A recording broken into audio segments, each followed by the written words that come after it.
Love triangle ang isa sa mga pangunahing anggulong sinisilip ng pulisya sa pamamaril sa bagong graduate ng kolehiyo ng Pantukan na si Rodney Bruce na naganap sa Barangay Kingking, Pantukan sa Davao de Oro ilang sandali matapos ang kanyang graduation ceremony.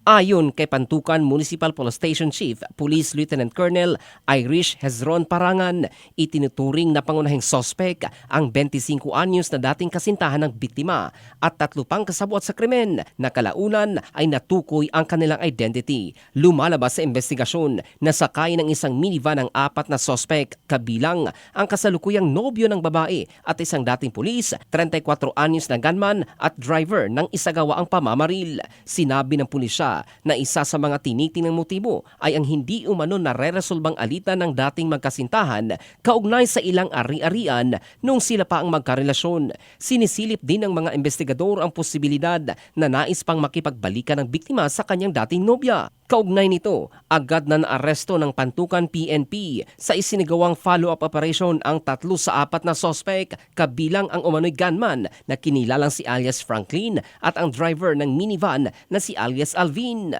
Sa isinagawang operasyon, pansamantalang ginawang hostage ng isa sa mga sospek ang sarili nitong anak, ngunit nailigtas ng mga otoridad ang bata. Kabilang din sa naaresto ang tinuturing na prime suspect na dating kasintahan ng biktima.